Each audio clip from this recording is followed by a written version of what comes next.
Welcome back to the Stronger by Science podcast. Today's episode is a big Q&A catch-up in which we answer questions about hydration, cortisol, nicotine, warming up, resensitizing our muscles to hypertrophy stimuli, why deadlifts are so fatiguing, and much more. We've also got a surprise announcement. We've got a special bonus episode coming 1 week from today, which is going to feature the entire team of mass research reviewers. So, Greg and I will be joined by Dr. Eric Helms and Dr. Mike Zourdos to discuss our favorite studies from Volume 4 of the Mass Research Review, which covers the most notable exercise and nutrition studies that have come out in the year 2020. As always, thank you for listening, and we hope you enjoy the show. Welcome back to the Stronger by Science podcast. This is your one and only full-time permanent host, Eric Trexler, and today I'm joined by a special temporary guest host named Greg Knuckles. Greg, how are you doing today? I'm doing well. How are you, Eric? I am doing well. So before we get into the hard-hitting content for today's episode, a couple announcements. Today is going to be a pretty straightforward Q&A episode. We're basically going to catch up on a bunch of questions that have been coming in from listeners. But the big news is we have a special bonus episode coming next week. So we normally do episodes every other week. We're going to have back-to-back episodes next week. The reason it's a very special episode is because we're going to have the whole mass crew on the air talking about research. So it's going to be you and me, and it's going to be Dr. Eric Helms, Dr. Mike Zourdos, all of the reviewers for the mass research review that comes out monthly. And the reason we're doing it, first of all, it's going to help us raise some awareness about our big annual charity sale that's coming up, our big Black Friday sale, which is going to contribute a lot of proceeds toward the American Foundation for Suicide Prevention, which obviously is exciting. They do a lot of really important work. But it's also going to be a super informative episode. So we're going to go through our favorite studies from the past year. Volume 4 of Mass covered all the most important research that came out in the year 2020. A lot of people are saying best year on record. So it's going to be fun to go back down memory lane. Now, if you're a Mass subscriber, you probably know that we do roundtable audio discussions every issue, every month. But this episode is going to be different. So, even if you've heard some of the roundtable discussions about these studies, I think you're still going to get a lot of new information from it. So it's going to be great. We're going to be able to talk about a lot of really cool research from the past year. We're going to have some special guests. And I'm kind of treating it like an open tryout to see if I can finally fill that permanent co-host position. So we'll see if maybe Zourdos or Helms bring some energy to the table, bring some new perspectives. But after that, we'll get back on the regular schedule with episodes every other week. So before we get into today's questions, I want to sell out really quickly. Remember, go to bulksupplements.com, use the code SBSPOD in all caps. That'll get you a 5% discount off of your order. And we've been having some good discussions lately in the Stronger by Science Facebook group and the subreddit. So if you're not part of those groups, go ahead and join those and join in on the fun. Also, we send out periodic research updates via email. So if you're not on our newsletter email list, be sure to get on that as well. I'll leave the links for all three in the description of today's episode. So normally we have a good news segment. Sometimes there's good news in it, sometimes not. Today we have an objectively bad news segment followed by a good news segment. So starting out with the bad news, for our international listeners, Oregon is a state in the United States. And in the U.S. And it's not one of the good ones. Well, as we'll see, it's certainly not. And states kind of do their own thing in America sometimes, and then they'll argue with the federal government. It's a lovely system we've got going on here. But so Oregon made some headlines with the last election cycle. They basically decriminalized small amounts of all drugs. And the obvious bad news component is that the moral fabric of Oregon, all of the family values, it is fully decayed. There are no families, there are no values in Oregon anymore, which is a shame. However, call me an optimist. I'm always looking at the bright side. This is at least definitive proof of the gateway theory, that marijuana is a gateway drug. They decriminalized marijuana, then they legalized it, and now all of a sudden they decriminalized everything else. It's total debauchery. And you had a good point that based on the very strong slippery slope logic, it might not be long before there's actually government mandated required drug use in Oregon. Dude, the friction coefficient on that slope is minuscule at this point. Yeah, it's become a runaway train, and I don't know where it's going, but I'm certainly comfortable speculating. And I'm sure it's going to legally required use of really hard drugs. I mean, probably so. I can't conceive of any other potential outcome. So that's the bad news, but we also have some good news. So going down to Florida, gotta love Florida. Well, actually, before this, can I just boot in with a piece of good news real quick? Sure. So after our next episode that's coming out next week, we're actually going to be taking about a month off because we're actually moving to Oregon. Completely unrelated to the last segment. Absolutely, yeah. Okay, now let's visit a good family value state down in Florida. Never strange news coming out of Florida. So in Florida, there was an Ironman triathlon, which is a fairly typical occurrence, but this is a very special Ironman triathlon. Chris Nikic made history in this Ironman triathlon as the first person with Down syndrome to complete one. And so this is, 2.4 mile swim. First of all, I can't swim, so that's completely off the table. 112 mile bike ride. Absolutely not. I don't even want to drive 112 miles in a car. And then, I don't know the exact order, but on top of that, a 26.2 mile marathon run. You've got the order correct, I'm pretty sure. Cool. So that's a lot of stuff, man. That's absolutely remarkable. So congrats to Chris. And then Chris on Instagram, people asked him, dude, like, reflect on this. Like, and his message was onward and upward, time to set a new and bigger goal for 2021. So pretty badass. You love to see it. Yeah, that's pretty cool. So I also have, you know what? I don't know that I can call this a piece of good news or bad news. It's more just an indication of Americans having just on average completely pathological sense of overconfidence. So this headline, cooking skills have improved so much in 2020 that 40% think that they're ready to compete on MasterChef. So anyway, that's a compelling headline, I would say. Article starts, more than 40% of Americans think their cooking skills have improved so much during the pandemic that they could now compete on TV's MasterChef, according to a new survey. 6 in 10 say their cooking skills have improved. That is a piece of good news, I would say. Like, getting better at cooking. Like, maybe you can cook yourself more healthy food at home. Cook good stuff for your family, friends, people you care about. So, like, 6 in 10 people saying that their cooking skills have improved. That is good. Where's the funny part? Yeah, here it is. On average, respondents say that they've learned to cook 8 new dishes in 2020.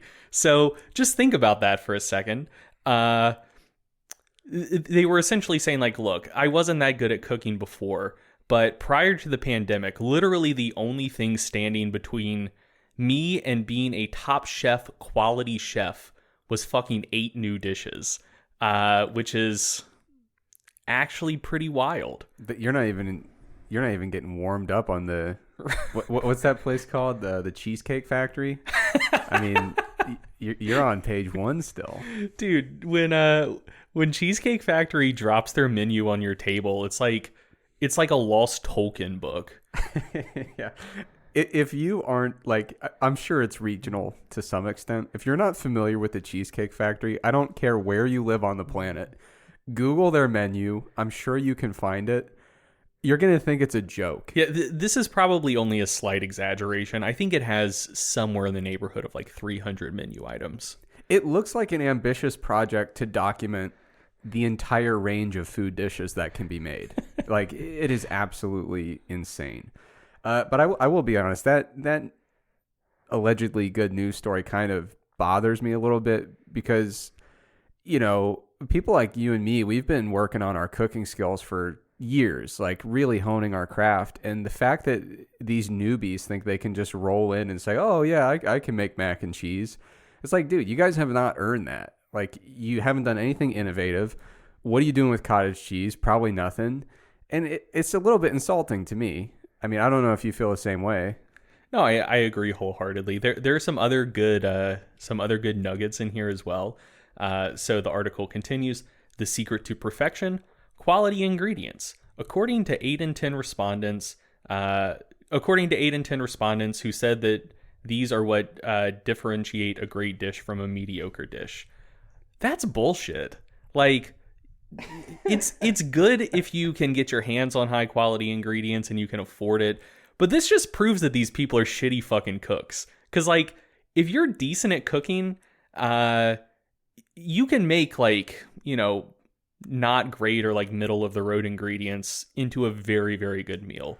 And, like, having really high quality ingredients does step it up a little bit. And, depending on what you're talking about, it could make a big difference. So, if it's like a USDA prime ribeye versus like a choice cut of sirloin, like, yeah, sure, that's going to make a big difference for like the steak you're cooking. But I mean, for most things, like, skill in the kitchen matters so much more than the quality of your ingredients for being able to cook something that tastes good. Yeah, I think these people are largely basing their answers on Papa John's pizza commercials. Correct. I think that's their school of thought. The other thing, like the last good nugget in here, is it also asks people what dishes that they were like most excited about trying to master in 2021. The number one thing on the list was filet mignon, which I'm just going to be elitist right now. One, filet mignon is one of the most boring cuts of beef that you can work with. Like, it's super so one, it's the easiest cut to cook because like it's the softest muscle on the cow. There's literally no way to cook a bad filet. So the fact that, one, they think that they can go on MasterChef, but they can't already cook an adequate filet, that's a problem. Two, it's just like, it's so boring because, if you go for like a good tri-tip or a good skirt steak or something like that, it's going to have a lot of like intense beefy flavor. A filet mignon doesn't taste like anything. Like, it's the most, it's the cut of steak you give to someone who doesn't actually like beef. So anyway, I'm just going to be an elitist piece of shit about this, but just the fact that like a lot of them don't already know how to cook an adequate filet, and that's the thing that they're most jazzed about, I'm just going to go out on a limb and say they're probably not ready for Top Chef. I just love imagining that the people responding to this are like, they learned how to cook like macaroni and cheese out of the box. And then they're like, for this interview, they're like Steven Spielberg, like, let me tell you a thing or two about making a film. That they're just completely overconfident. All right, so that's good stuff. I guess some of that loosely qualifies as good news. Sure. All right, so now we want to get on to some Q&As here, and I'm going to go ahead and kick things off. We had a question from Soyboy the Third, and the question was, this individual heard on social media, mostly from the carnivore, keto, and paleo crowds, that a pretty common criticism of vegan diets, and basically just eating plants in general, is that they have too many anti-nutrients. And so the question is there any validity to this concept of anti-nutrients? And if it is a legit concept, to what degree should people be worried about anti-nutrients in the diet?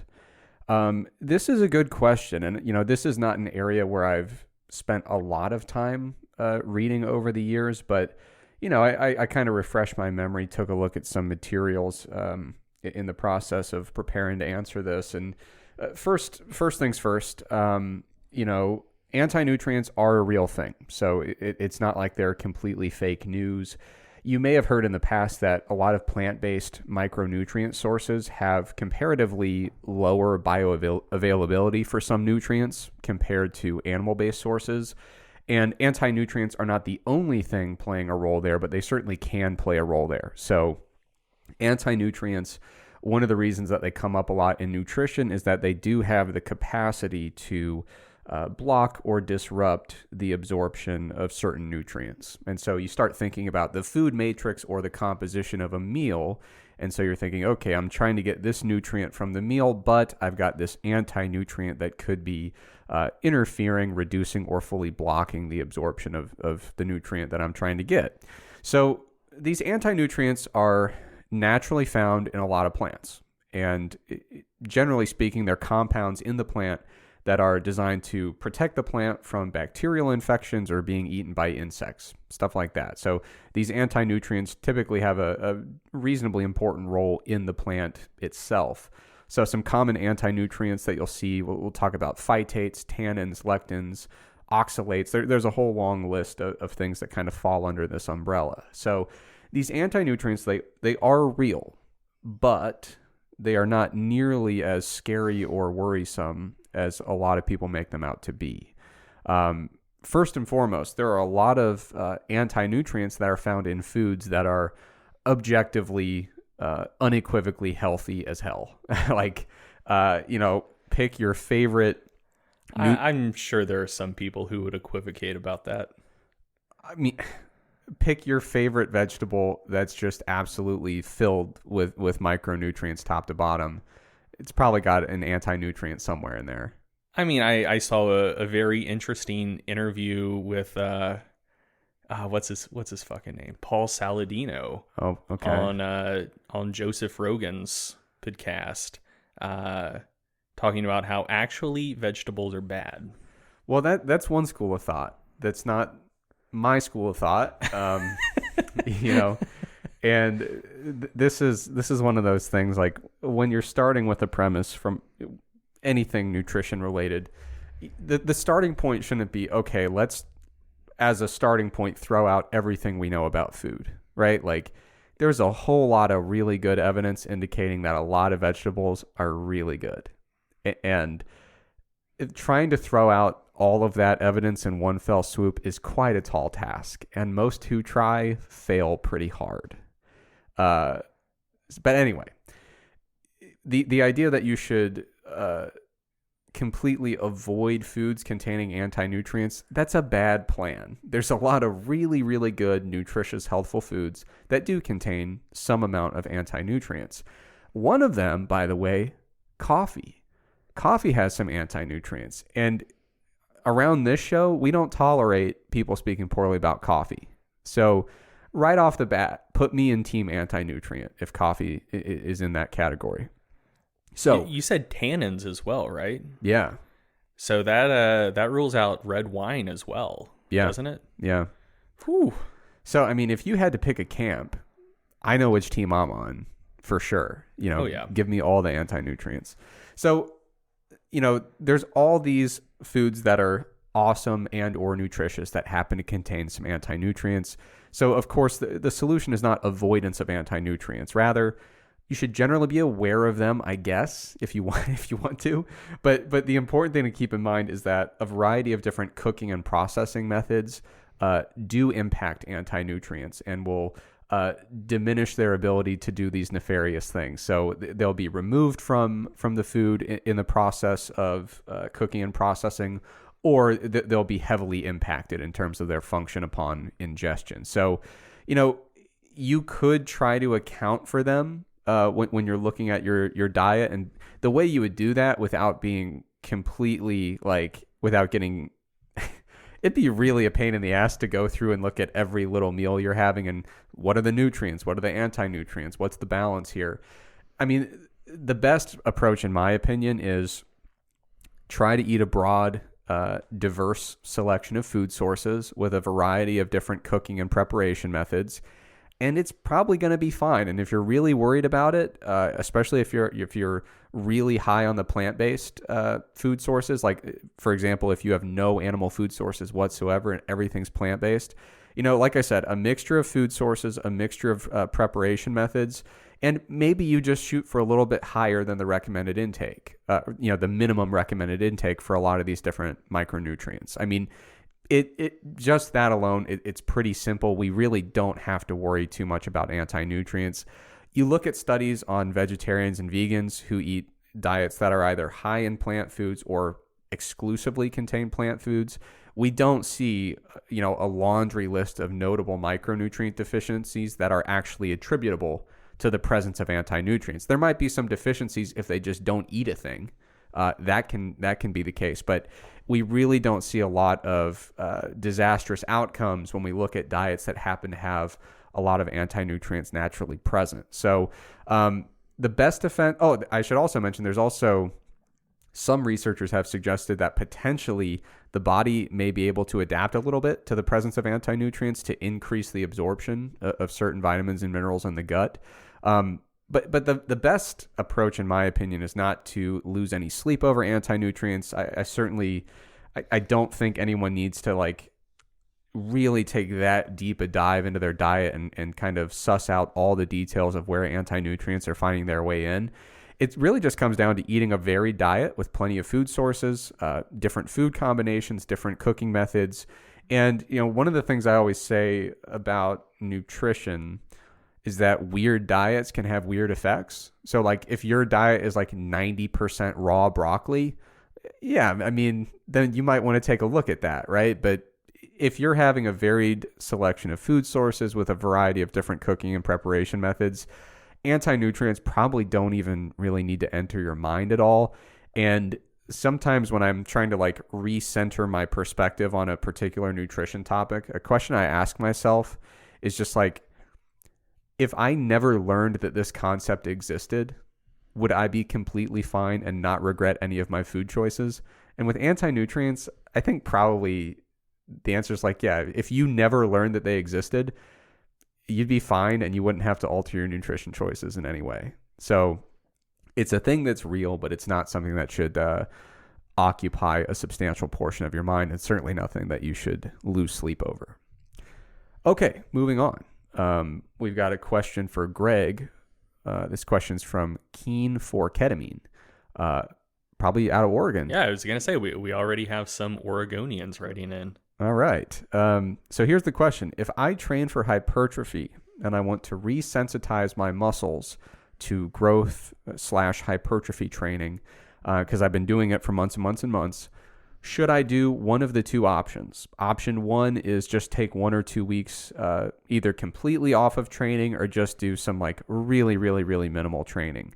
Option number two, should I do a longer mesocycle, maybe 4 to 5 weeks, but really shift my training style and do a lot more strength training rather than hypertrophy focused training? So should I basically take some time off to resensitize my muscles to growth, or should I just shift my training style for a mesocycle or a block of training?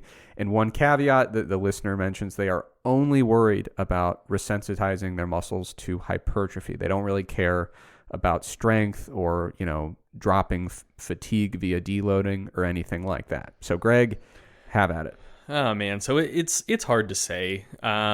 So really the best evidence we have of so-called resensitization to training comes from a couple papers by Aga Sawara and colleagues, where essentially what they did is they had two groups of untrained lifters, and one of them just trained for, one study it was 15 weeks, another study it was 21 weeks, or 24, I think it was 24 weeks, whatever.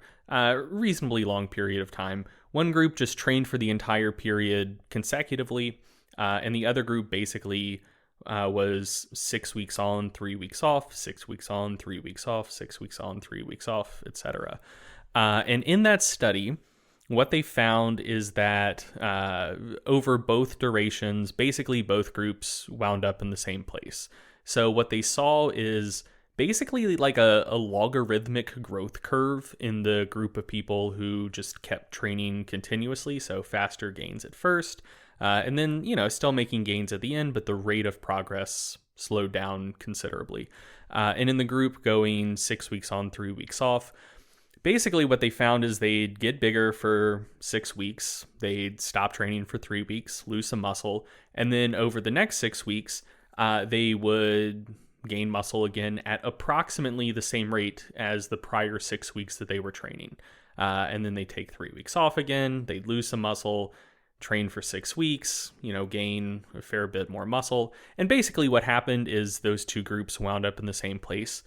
So you could look at that and say, well, okay, theoretically, if we extrapolate that out further, and, let's say this study ran a year instead of 6 months, if you kept seeing basically the same rate of progress in every 6-week training block in the group that was periodically taking 3 weeks off, if you kept seeing a similar rate of progress block to block to block to block, and you kept seeing that kind of logarithmic growth curve in the group that trained continuously, eventually what you'd see is the group that was taking 3 weeks off from time to time exceeding the group that was just training continuously.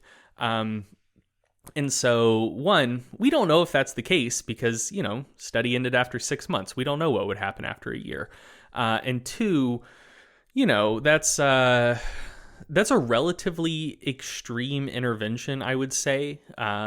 Basically taking a third of your time not training. And it was also an untrained subject. So anyway, those were certainly an interesting pair of studies, but I don't know. I certainly don't think that that's strong enough evidence to base an entire training paradigm on for well-trained lifters. So, first off, just acknowledge that is the strongest evidence we have for so-called resensitization, at least as far as it concerns kind of like longitudinal outcomes, I guess. So, of course, if you don't go to the gym for 2 weeks or something like that, and then you go get a really hard workout in, you're going to be way, way sore than you would have been if you, just kept training normally, hitting every muscle group at least once a week, multiple times per week. So, there's some degree of sensitization going on. The question is just is that actually going to help you get bigger? So the Ogasawara studies are really the only ones kind of looking at that from a longitudinal perspective. And I'd say their results are fairly equivocal. So anyway, first off, I guess I was just kind of contesting the premise a little bit. Old Keen for Ketamine was asking, how would I resensitize my muscles? And so first off, I just want to start by saying I'm not sure that you need to, and I'm not confident that doing so would actually improve your rate of progress over the long term. But okay, let's assume it does. Let's say I grant you the premise. Personally, I think that the practical hypertrophy range is large enough that you can basically just set up your training in kind of a linearly periodized way, such that you maybe start a training cycle doing sets of 12 to 15 reps. And then, you probably don't want to be working up to heavy doubles or triples for hypertrophy, but you can probably work up to sets of, somewhere in the 5 to 6 rep range. That's probably still going to give you a pretty decent hypertrophic stimulus. So over the period of several months, work up from, basically sets of 15 down to about sets of 5. And then when you restart your cycle, you're jumping straight from sets of 5 to sets of 15. And as someone who does a lot of sets of 5 and not many sets of 15, I can fucking tell you, when you make that jump, when you're accustomed to sets of 5 and you do a workout where you do 15s, you feel pretty goddamn sensitized to it. You're gonna feel that workout the next day. So anyway, I think that that's a practical way to train in kind of a logical sequential manner, but then also occasionally have what amounts to a fairly large shift in training stimulus that, even though you've continued to train, it will essentially amount to a fairly novel stimulus when you go back to it after training with heavier loads and fewer reps. So that's what I think I would personally recommend if the whole concept of resensitization is something that you are worried about. All right. Is this a question from someone named Water? No, this is a series of this is two questions from two people about water. All right. So Eric, you have two questions from two people about the concept of water. The first one is water, yes or no? And I would say yes. How do I water? Are you going to ask me the damn question or not? Oh, so, okay, I'm sorry. I thought that those were your notes. I wasn't looking at this too hard. Okay, number one, I've heard that not being hydrated enough has many implications for performance. I've taken on the challenge of drinking a gallon of water a day, and I'm urinating constantly. How much water do I really need? So question one, drinking a lot, pissing a lot, what do I do? Question two, in my searches on Google, I found many articles saying it's better to sip water throughout the day as opposed to chugging it, as it will absorb into my body more effectively. Is there any truth behind this? Also, I found myself always waking up in the middle of the night to go to the bathroom.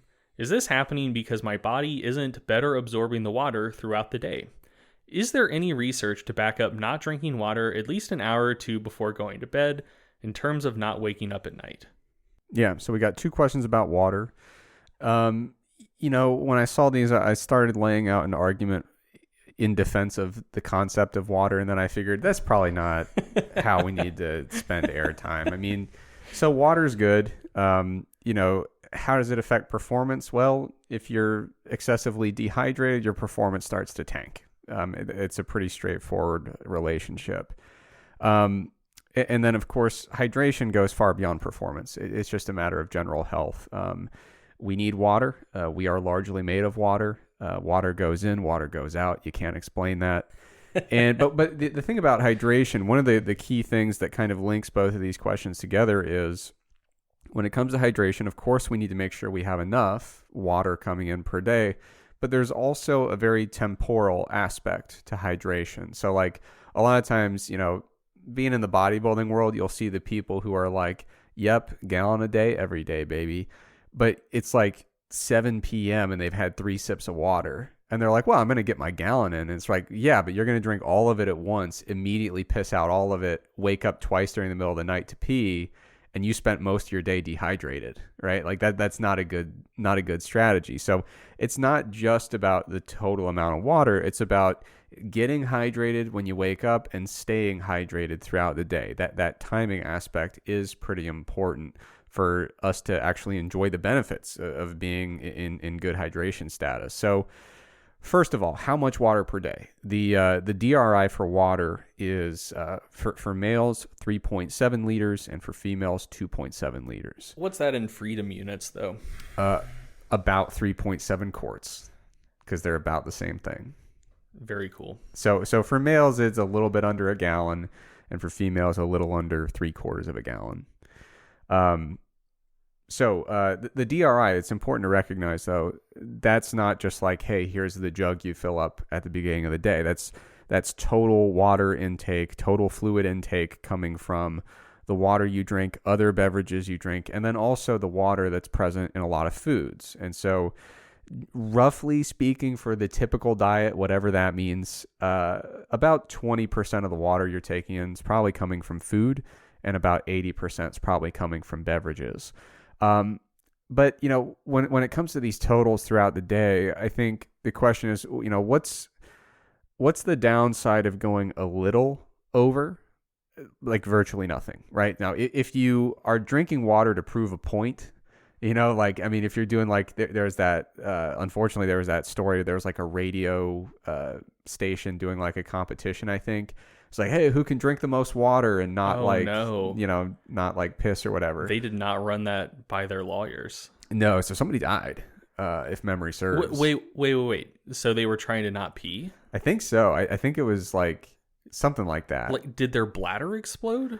No, it was just depleted blood electrolyte levels. Okay, like I heard that and I thought hyponatremia. Like, Yeah, that's yeah. where my brain immediately went. But dude, if people aren't exercising intensely,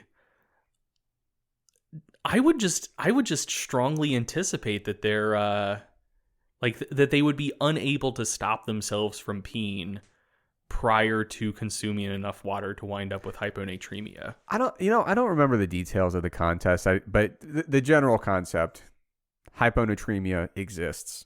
If you're just like going out there to see how much water can I possibly drink without going crazy in a given day, that's not a good strategy. But if we're talking about like, okay, the DRI is, 3.7 liters for a male. Let's round it up to a gallon, and let's say, well, I've probably got some fluid coming in from food, but it fluctuates day to day, so I'll just drink a gallon of water a day. That's fine. You're going to have, you're not going to be regretting the fact that you went just a touch above the DRI for water.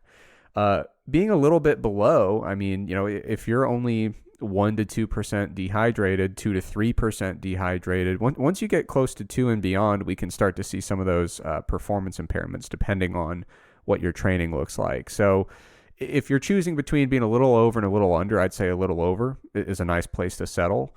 Because at the end of the day, if you're just a little bit over your daily water needs, you just get rid of it. You go to the bathroom, you pee, it's kind of clear, you're good to go.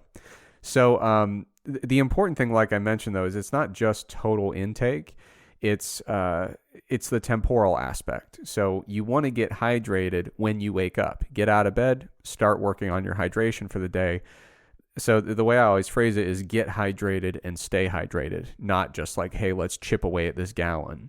So not everybody needs to drink a gallon. That was just a really convenient bodybuilding thing because, like, hey, those gallon jugs do exist, and that's a pretty convenient way to put yourself a little bit above what you need. But, wake up, get some fluid in, continue sipping throughout the day. There is, to get back to the actual question itself, that recommendation to sip throughout the day. It's not that the water's not absorbing in other scenarios, but it's just that, water's constantly coming in, going out. And we want to make sure that we have consistent, we want to maintain our hydration status consistently. If we put all of our hydration for the day into a very brief window, we're going to pee out a lot of very clear urine, and then we're going to spend most of the day dehydrated if we're not mindfully maintaining hydration status throughout the day. So, 3/4 of a gallon, for most people, that should be fine. If you're someone who's, losing a lot of sweat throughout the day, then you bump that up a little bit and make sure you got plenty of electrolytes coming into the diet. But pretty simple stuff. Now, fluid intake before bed, that's an interesting topic because we do lose fluid during the overnight fast. And so, the National Sleep Foundation has stated that going to bed even mildly dehydrated can disrupt sleep a little bit in some cases. However, nocturia, the act of waking up to go use the restroom, to wake up and pee in the middle of the night, that can be an issue for a lot of people. And obviously, that's not ideal. You don't want to be waking up in the middle of the night or multiple times throughout the night, which actually is not that uncommon. Sleep obviously has a really important impact on our ability to make body composition improvements, our ability to train effectively, perform well.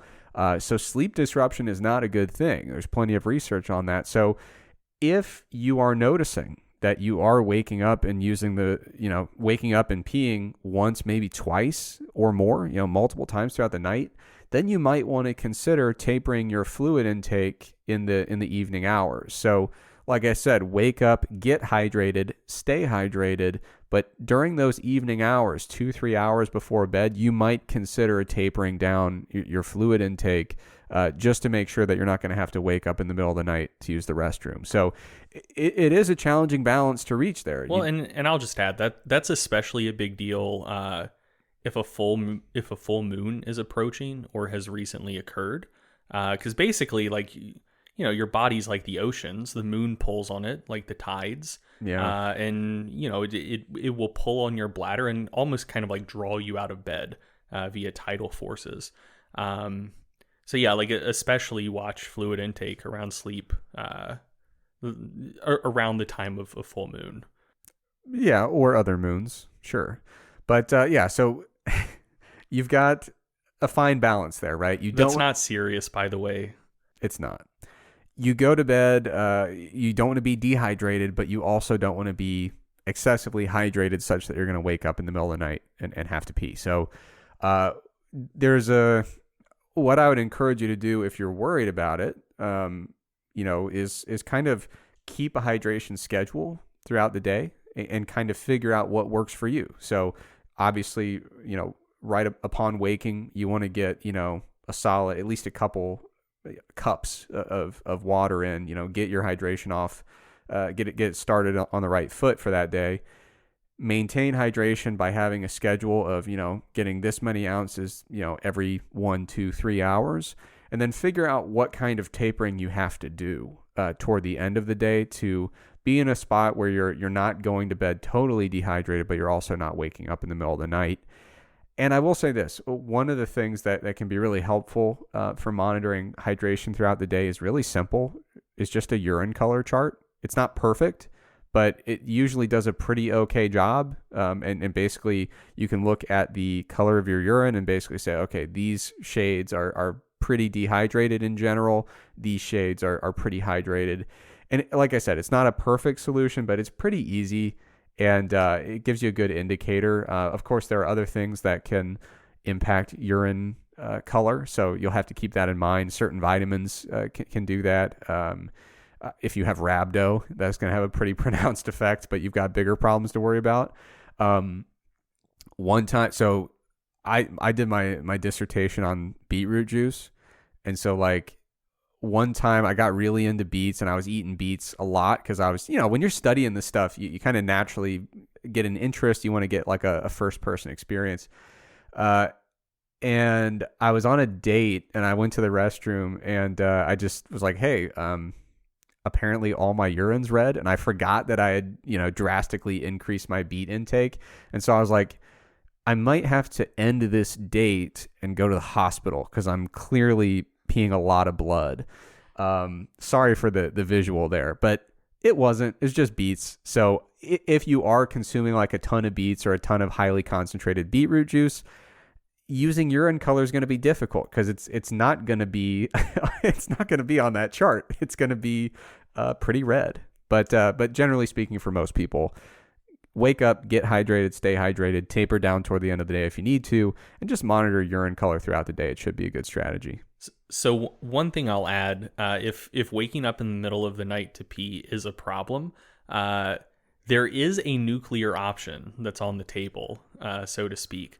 So I knew a guy who that was apparently just a huge problem for him.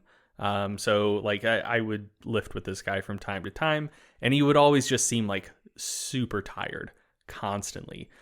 And I'd ask him, not going to use his real name, but I'd be like, hey man, you seem really beat. Is something going on? Is anything wrong? He'd be like, dude, I just can't sleep. I'm waking up needing to pee 4 or 5 times in the middle of the night every night. The first place my brain went is dude, you might be diabetic. Anyway, he wasn't diabetic. Or a prostate issue, right? Yeah, or something like that. Anyway, apparently all of that stuff had been checked out. He was fine. He just was waking up 4 or 5 times in the night every night to pee. That sounds so bad. So anyway, he did something that I would never have thought of. Still doesn't seem like a great option, but worked well for him. Dude just got a fucking catheter. Oh, no.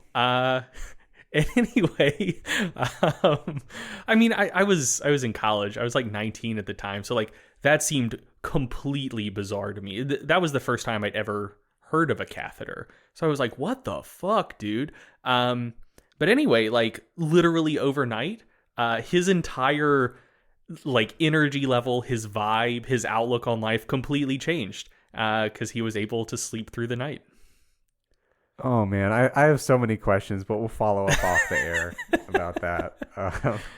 Okay, moving on. We've got a question from Lars. Do not construe that as a recommendation. God, no. That is not a recommendation at all. It is an anecdote that worked for one person. Yeah, man. Okay, I have so many questions. We'll deal with that later. Okay, we've got a question from Lars here. Why is deadlifting considered more fatiguing than squatting? I've heard and read several recommendations to be a little bit more conservative with your deadlift volume compared to your squat volume, but I never really understood the reasoning behind that. Is it possible that deadlifting is just super fun, so people, can't stop once they get going and they end up overtraining? What's going on here, Greg? Yeah, so that's a good question. And I think that there are a couple things that could be going on. So first off, I think it is definitely worth pushing back on just the blanket assumption that deadlifts are inherently more fatiguing than squatting. And in fact, there's actually some evidence suggesting that they aren't. So our good friend, our mass co-conspirator, Mike Zourdos, one of his, I believe, master's students actually researched this. Basically looking at various measures of fatigue after squat versus deadlift training. And basically they were identical. Didn't seem like deadlifts were inherently more fatiguing than squats. And another thing I'll note is that, a couple trends I've noticed is one, weightlifters can get away with doing like pretty heavy clean pulls and snatch pulls pretty frequently. Like they can train those similarly to squats, or at least like more similarly than powerlifters train squats and deadlifts. And I mean, clean pulls and snatch pulls are essentially, I'm sure there are some weightlifting coaches who will get really mad at me for saying this, but they're essentially just very, very strict deadlifts. And when they pull like that, they seem to be able to tolerate pretty high volumes and pretty decent frequencies. And the other thing I've noticed is that lifters who pull sumo tend to be able to handle higher volume and or higher frequency deadlifts than people who pull conventional. Not all cases at all times, but that seems to be the general trend. So I think that there are two potential things that could be going on here. One is that I think a non-negligible factor, which may not necessarily affect objective measures of performance, but might be affecting just kind of subjectively how you feel after a squat versus deadlift workout, is that deadlifts tear your hands up and squats don't. So one of the things I've noticed in my training is that when I deadlift with straps, I can handle higher volumes and recover faster than when I don't. Because like my hands don't get as torn up, and just like my finger flexors and like hand flexors don't get as fatigued. And I think that's potentially important because you have just an enormous density of sensory nerves in your hands and fingers.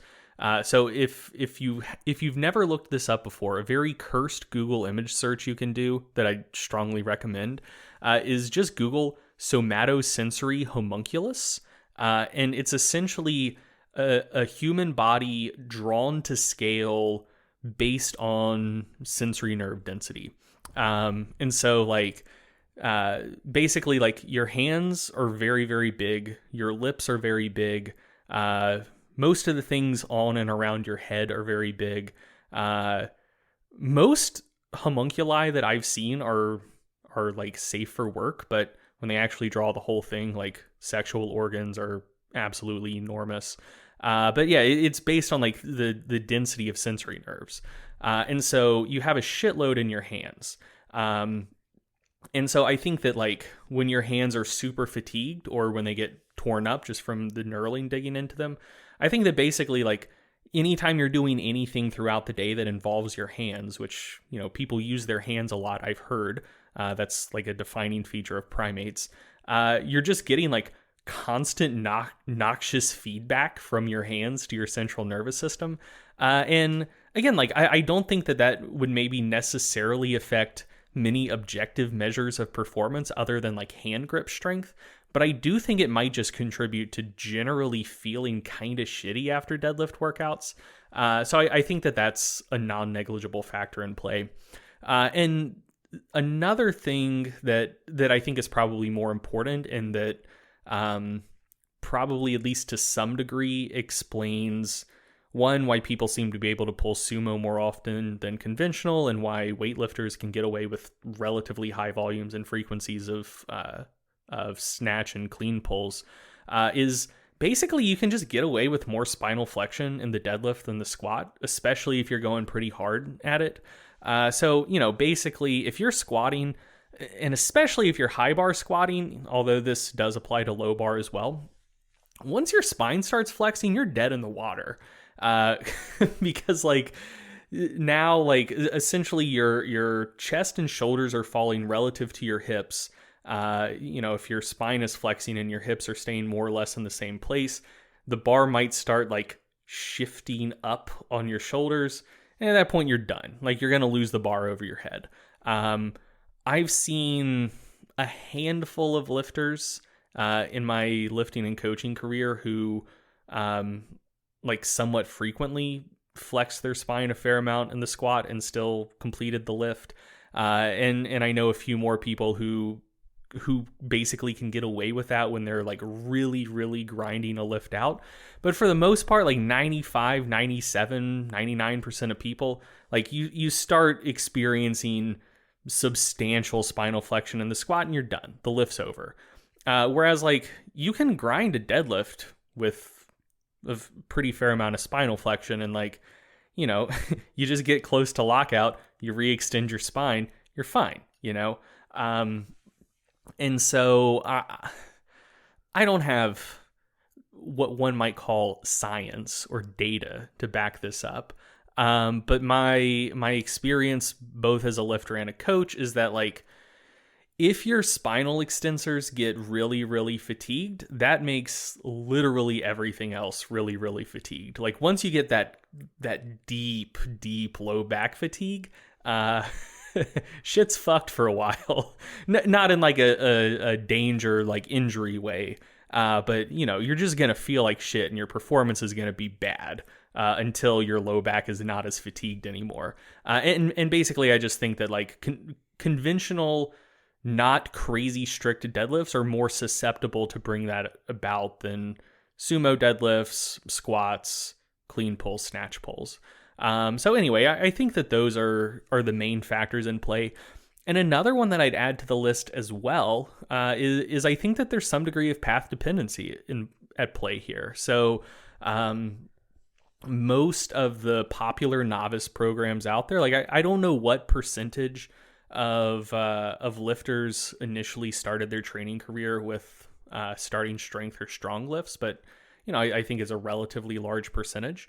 And those programs have people squatting heavy 3 times a week. And I'm not sure about strong lifts, but in the case of starting strength, the deadlift training is 1 set of 5 deadlifts once a week. So it's very low deadlift training. And so, when you're moving on to something else, essentially you should be pretty robust against squatting induced stress because you've been doing a lot of hard squats and you just don't do that many hard deadlifts. And so I think that people kind of move on to other programs from a starting point of being able to tolerate more squat training than deadlift training. And then they basically think that that's just an inherent state of things. My experience has always been that I can do more squat training than deadlift training.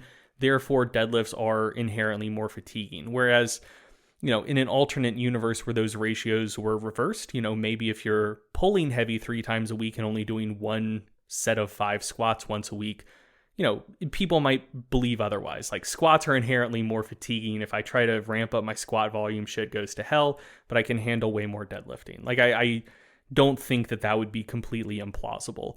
And people who get into powerlifting, bodybuilding, whatever, from a sports background, there aren't that many high school sports teams that are doing a bunch of heavy deadlifts either. They're generally doing a fair amount of squats, and then the pulling is mostly power cleans, which again isn't going to toughen up your posterior chain to the same degree that heavy deadlifts will. So I think that there might also be an element of path dependency where people basically always train deadlifts with lower volume. Therefore, it takes less total volume to fatigue them, but not not due to like an inherent characteristic of the exercise itself. They've just done less of it, so they're less robust against stress that it induces. So anyway, those are my general thoughts. I think maybe a combination of those things contribute. Maybe I'm completely off base, but those are my hot takes on the subject. All right, good stuff. So my next question is from Justin Kirk, and this question I believe was actually posted a really long time ago, and we just didn't get to it, but I think it's become a little bit more timely.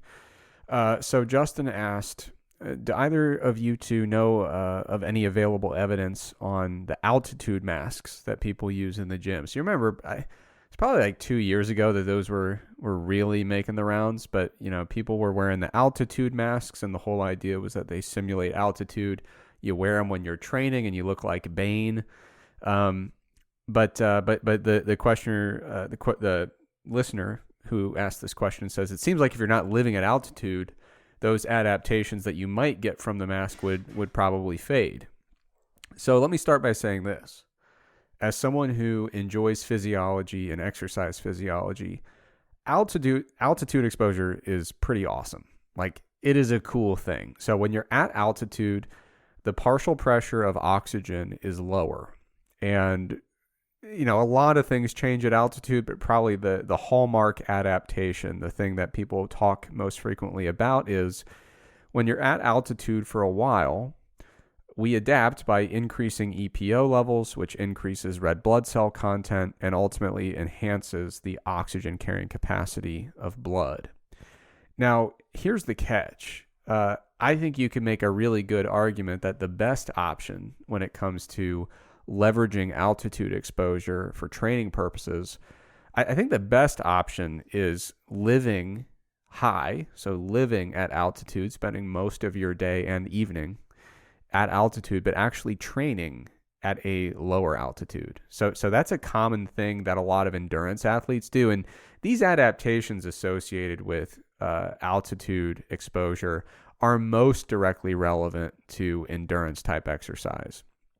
But a lot of people that do high level endurance exercise, they will, when they're doing their main training leading into competition, they'll stay up high on a mountain and sleep there and generally live up there, and then drive down, do their training, and then go back up to their cottage up there.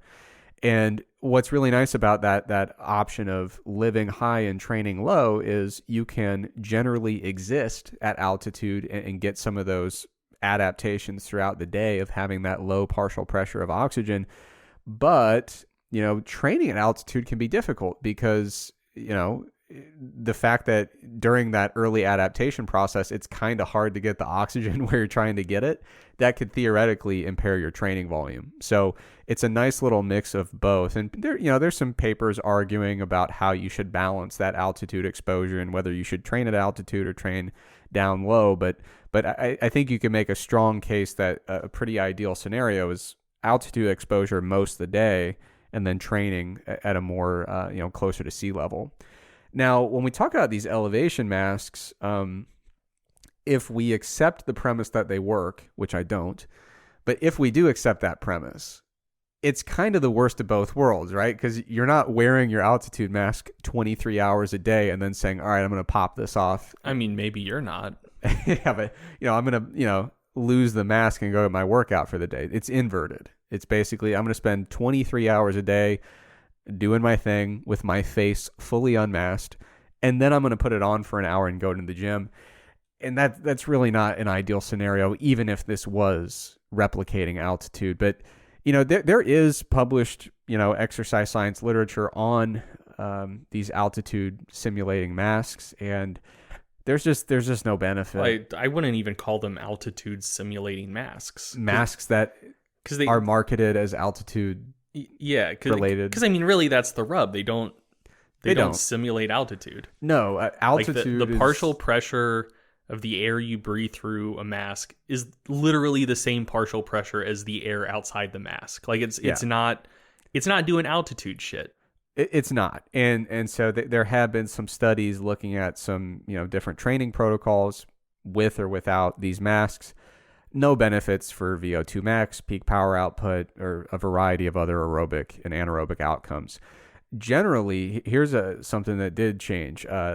RPE, perceived exertion, was generally increased by about 2 points at the same workload. So when you're doing work that would typically be an RPE, 6 out of 10, throw on the mask, congratulations. Now it's an 8 out of 10, but you're not performing any better. So it just made exercise suck and did not enhance adaptations. Now, I have seen people making small, very specific arguments for well, maybe it has a training effect on the muscles involved with ventilation.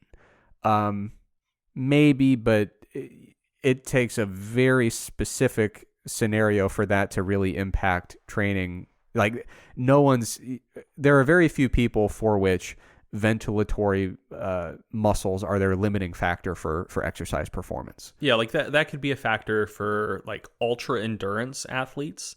You're breathing pretty hard for hours and hours and hours. Ventilatory muscles can fatigue. It's actually a somewhat important thing for competitive swimmers, just because there is the pressure of the water pushing in on your rib cage, so it takes more effort for your rib cage to expand when you're trying to breathe. So ventilatory muscle fatigue can actually be a problem for a non-negligible amount of competitive swimmers. And the other situation, and here's really the irony, the masks don't simulate altitude, but they may not be terrible for training when you're planning on doing something at altitude. So, if you're planning on hiking a relatively high mountain, ventilatory muscle fatigue and even sometimes ventilatory muscle strains can occur basically when you're operating at quite high altitudes. We're not talking 6,000 meters. We're talking 10,000 meters plus.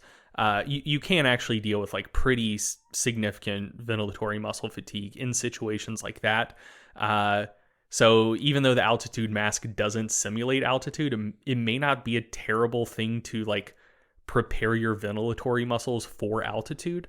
For very high altitude. Yeah, if you're not mountaineering, that's not relevant to you. Yeah. But yeah, those are situations where not just so-called altitude masks, but just ventilatory muscle training in general could be beneficial. And I'll note, you don't have to buy a mask. You can literally just breathe through a straw.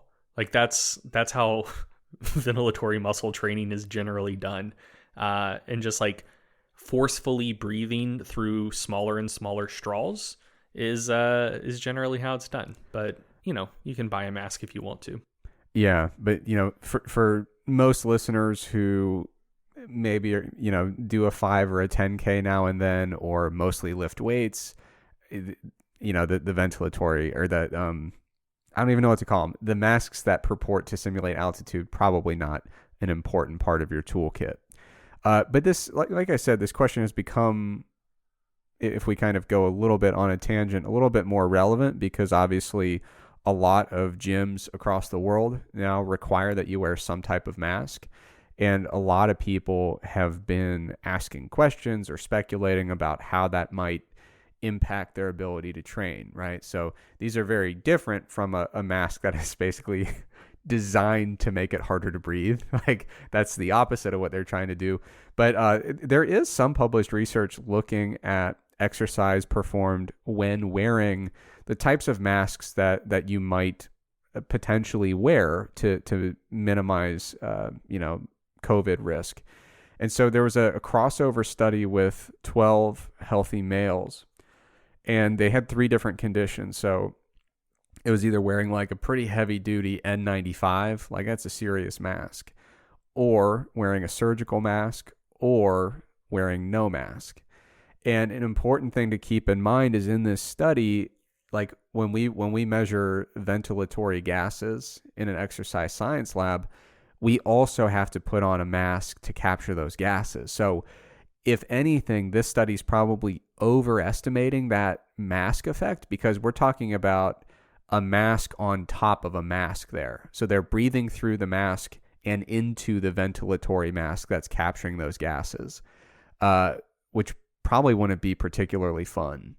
But you look perplexed. I'm just trying to picture that in my mind. They have a picture of it in the study. Well, I'm gonna go look at that. Yeah. So anyway, looking at the results here, the N95 mask, just taking a very cursory glance at the results, the N95 mask did result in lower maximal power outcomes during maximal VO2 max testing.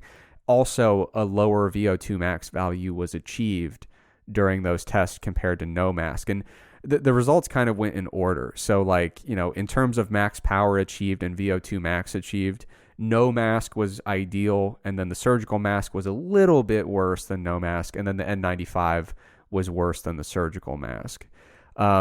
However, there was a little bit of an exchange. There was a letter to the editor written in response to this article. And, some scientists looked over the results and they're like, I think you guys might be discounting just the impact of overall discomfort and perceived exertion here, because in the conditions where they were wearing the surgical mask, and even more so when they were wearing the N95, it wasn't just that they achieved lower power output and lower VO2 max, but it was that it looked like they were just terminating the maximal test a little bit earlier. So they weren't achieving the same blood lactate levels. Some of those indicators of a maximal effort didn't look quite as pronounced in those masked conditions. And in this study, to the author's credit, they did look at a variety of different discomfort-related subjective assessments. And when they looked at the overall discomfort score, with no mask, it was 2.8 out of 10. With the surgical mask, it was 5.2 out of 10. And then with the N95, it was actually 7 out of 10 for discomfort. And so the authors of this letter to the editor basically suggest, it's a nice study, good findings, but we do wonder how much that general discomfort caused these participants to prematurely terminate their VO2 max test, which is why we're seeing lower power output and lower maximal VO2 achieved. So when it comes to actually turning this into practical application takeaways, the one thing is that for people who don't have any ventilation related pathologies or medical conditions, it doesn't look like there's much to worry about when it comes to mask wearing during exercise. And especially most people, their typical exercise is not a maximal VO2 test with a second mask on top of their mask. But there does seem to be for many people a notable effect in terms of discomfort. So you might find that you're generally less comfortable with the mask when training. You might find that your RPE is a little bit higher. And of course, as the results of that study actually show, it's probably going to vary based on the actual mask you're wearing. So N95 versus surgical mask versus a cloth mask, there's probably a great deal of variation there. And it probably also depends on the exercise modality and intensity that you're training with. So like I said, now if you've got asthma or an actual medical condition that does impact ventilation, it might be worth a closer look. And, I'm not an expert on that, so I'm going to leave that. I'm not going to touch it. But for healthy people that don't have any issues with ventilation and breathing, these results seem to indicate, for the type of training most of our listeners do, probably not a huge deal outside of that discomfort effect. So we've got another question for Greg here by Land Ho. The question is, a lot of bodybuilders use nicotine gum or other nicotine products during a contest prep to suppress appetite and increase energy. Have you guys ever used these products, and what are the benefits and risks of using nicotine products in this way? Have I ever used nicotine products? Yes, I am. I'm using a nicotine product right now. I chew a fair amount of nicotine gum and have for a decent bit. And if you were to ask me why, it's for a couple reasons. One, sometimes I don't sleep much, and it helps keep me going through the day. When I do sleep, I still use it because it helps me focus better and just generally makes me feel good. I also use a lot of caffeine. I'm a fan of uppers. That's my vice. Fucking sue me. But anyway, yeah. So nicotine and how that might, just affect the things that people might be interested in, as it comes to lifting, dieting, etc. So nicotine is an appetite suppressant. The drawback to that is one of the things that's like pretty commonly seen when smokers quit smoking is they often gain quite a bit of weight because you're basically you do habituate to the appetite suppressing effects of nicotine, and then when you remove it, you will then have a greater appetite and a desire to eat more. If you're planning on using it for appetite suppression, anticipate using that as kind of like a short-term crutch. So if you were dieting and you wanted to use nicotine as an appetite suppressant, I'd recommend probably only using that for like the last maybe week or two of your cut. Because if you're planning like a 4-month cut and you're a month into it and you're already using nicotine as an appetite suppressant, by the time you're actually getting quite lean, that nicotine's not doing shit for you anymore. And so, anyway, yeah, if you're going to use it as an appetite suppressant, plan on the front end for that to be like a short-term thing and make sure you're using it strategically. Because if you use it a fair amount all the time, it ceases to be an appetite suppressant. It basically just keeps your appetite from being elevated. So that's the first thing. Second, this question didn't ask about exercise, but, that might be worth touching on just in general. There was a systematic review by Johnson and colleagues. Title was Nicotine Effects on Exercise Performance and Physiological Responses in Nicotine-Naive Individuals, a systematic review. And so it essentially found that there are some plausible mechanisms by which one might assume nicotine would be beneficial for exercise performance, but basically all of the actual placebo-controlled research to this point finds that it doesn't really do anything. At least if it does have an effect, it's not large enough to be reliably detectable. So, I mean, again, this is just me personally. This is my experience with nicotine. I find that it might kind of sort of help improve motivation and maybe decrease perceived effort to some degree, which is largely one of the things that caffeine helps with as well. Caffeine, on the other hand, is actually a direct ergogenic. It does significantly increase strength and power performance. Nicotine doesn't seem to. I personally use both caffeine and nicotine before workouts. Again, I like uppers, sue me. But yeah, as far as exercise stuff goes, caffeine and nicotine do similar stuff, but except nicotine isn't an ergogenic and caffeine is. And as far as reducing perceived exertion goes, caffeine's better at that than nicotine. So, unless you just have an extreme caffeine tolerance, if caffeine still does anything for you, caffeine's probably a better pre-workout stimulant than nicotine is, on balance. And this question also asked about risks.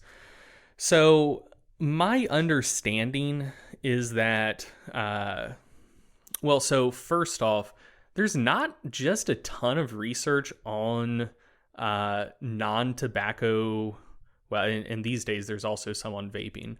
But most of the research looking at the health risks associated with nicotine are specifically looking at tobacco products. And there's obviously a ton of stuff in tobacco products other than just nicotine. And there's also now some research on vaping, but the potential health risks associated with vaping seem to be largely related to either like additives that find their way into the vape liquid, contaminants, or just risks associated with kind of the, inhaling hot gas that has recently been combusted. Obviously, that's not in play if you're just chewing gum. So, I haven't actually been able to round up that much like long-term safety data on just like nicotine itself, either in like a gum form or patch form or something like that, lozenges. Basically everything I've seen seems to say like it's a heck of a lot better than smoking. And then the next question is like, yeah, but what is it like by itself? And there doesn't seem to be that much research out there.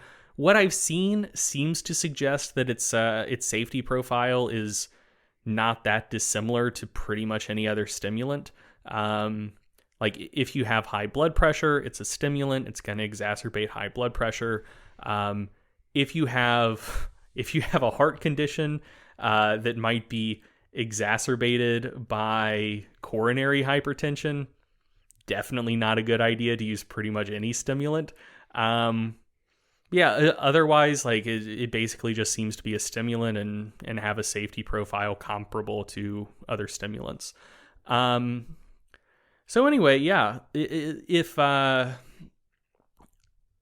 think my general recommendation is if you don't need to use stimulants, or like you don't just want to use them because you like how they make you feel, which is the camp I'm in, you're probably better off not using stimulants if you can help it. And if you're going to use one, caffeine seems to probably be your best choice, especially for exercise stuff because it is an ergogenic, whereas nicotine is not.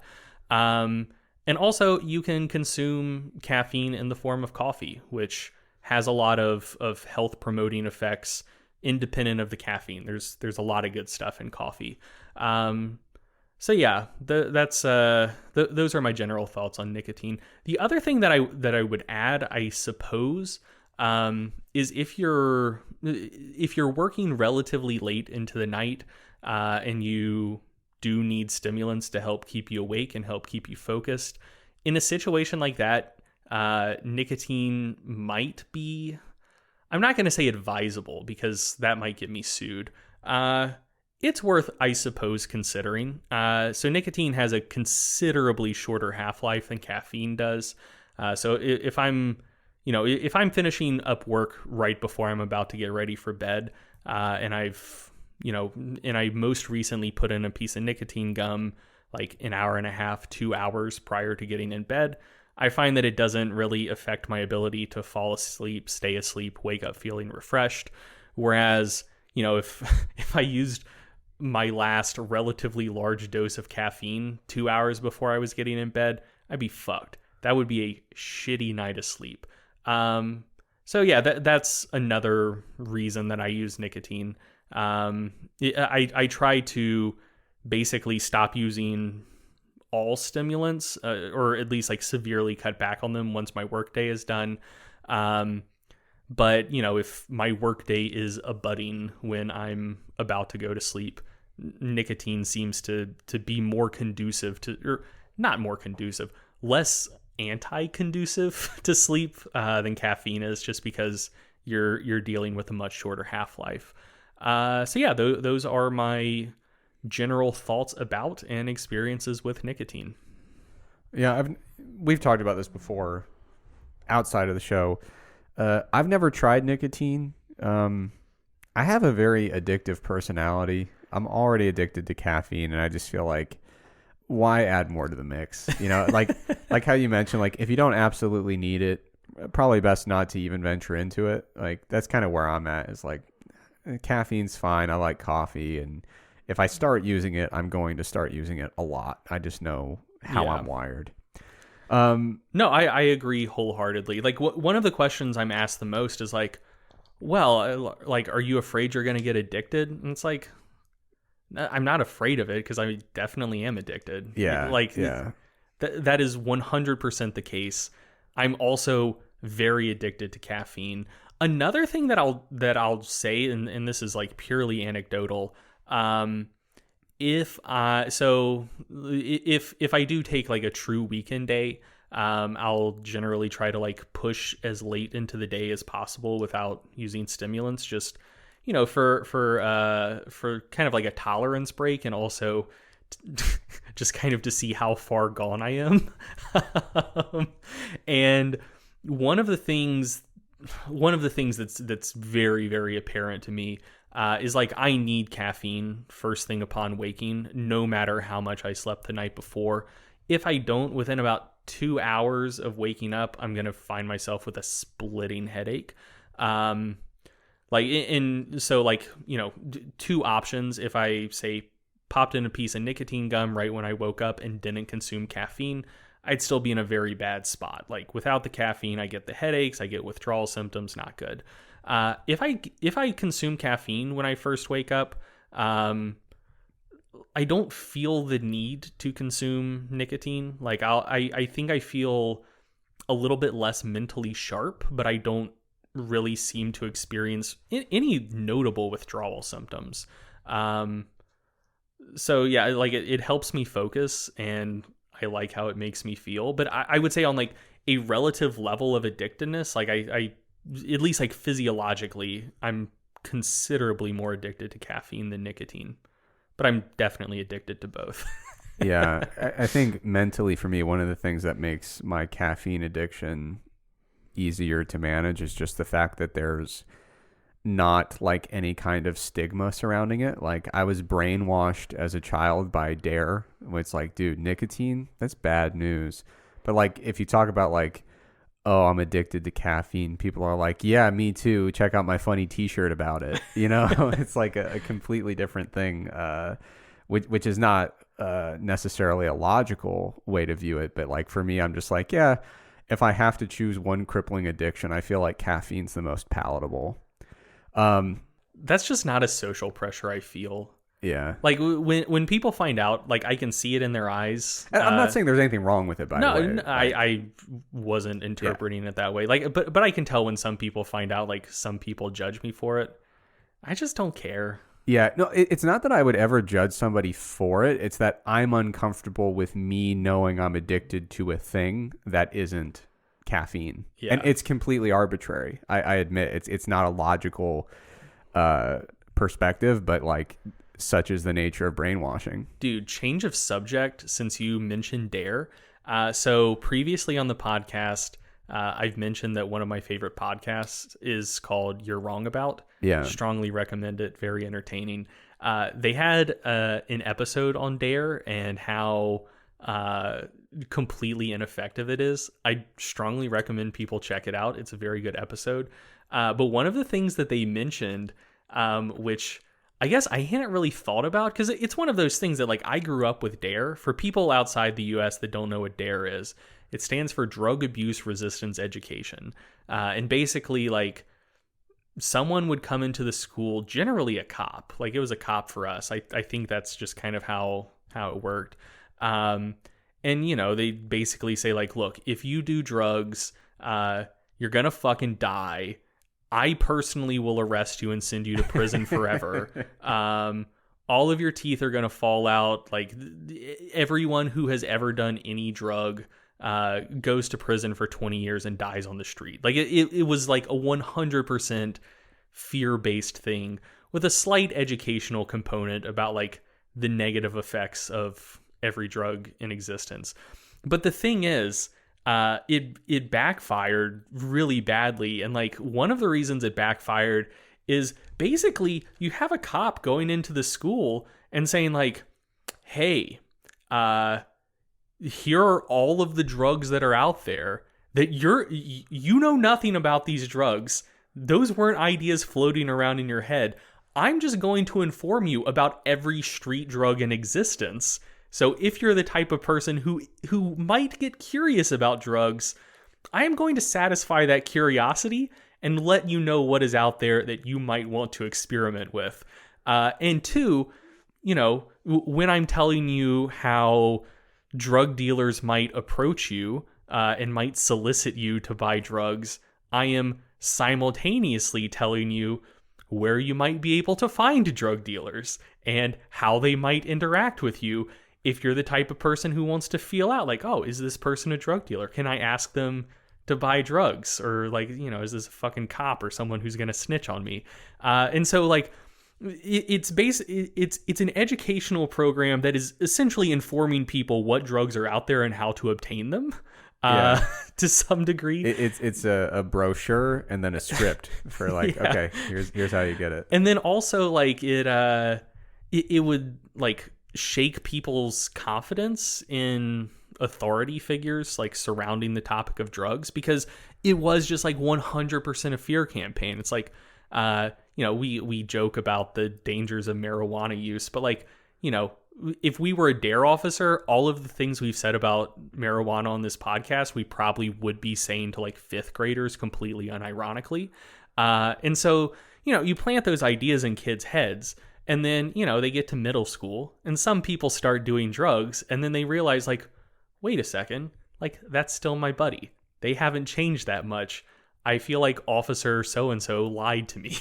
Yeah. And so, that it would basically just like backfire from that perspective, because, once people learn that shit's not as scary as they were told, they're just like, maybe it's not that bad at all. Maybe I should try some stuff. And they just told me what I should try and where I can get it. Anyway, our DARE officer was such a heavy chain smoker that like they would administer the education, if memory serves, largely in like an assembly format. Mm-hmm. Like the whole school gets in the gymnasium, and then he kind of grabs the podium and kind of warns us about the dangers of tobacco and other things. And dude, he'd be like directly outside the gymnasium with like 3 cigarettes in his mouth at once, just to try to get him through the 45-minute presentation. Your DARE program covered tobacco? Oh yeah, I think so. Whoa. So ours, well, you were in North Carolina. Yeah, like I grew up in North Carolina. Tobacco Road. Yeah, we were 30 minutes down the road from the second largest cigarette producer in the world. RJ Reynolds, represent, baby. But yeah, like, dude, so ours said, like they were warning us against the dangers of drugs and tobacco. Like tobacco was appended as something that's like not really a drug. And the messaging was basically just like, alcohol, that'll fucking kill you. Weed, that'll fucking kill you. Cocaine, that'll fucking kill you.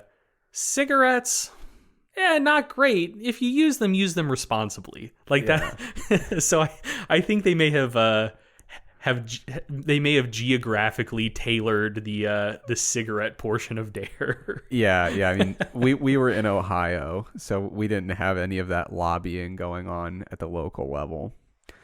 Okay, so moving on. I've got a question here. I got 2 questions actually about cortisol. So, cortisol comes up a lot. People are very interested in it because there's a lot of people talking about how it affects, muscle breakdown and fat storage. So 2 questions here. Number 1, is there an actual evidence-based connection between cortisol and fat storage, especially belly fat, or is this just kind of a myth? Question number 2, what's the state of research on cortisol's actual impact on fat accumulation? Seems like a lot of internet outlets are telling us that cortisol causes belly fat, but digging deeper on it, I couldn't really find much evidence. So, cortisol, not a myth. It is a hormone. It exists. And there's a good side and a bad side of cortisol. So, the good side of cortisol is that we need it. It plays a really important role in the acute stress response. It helps mobilize energy substrates when we've got that nice fight or flight response. Cortisol has important functions in the body, and if you didn't have cortisol, you'd be in bad shape. That'd be a problem. The bad side of cortisol is that too much can be bad, especially in a chronic perspective. So cortisol's effects, it is anabolic in the liver, but has catabolic effects elsewhere, including skeletal muscle.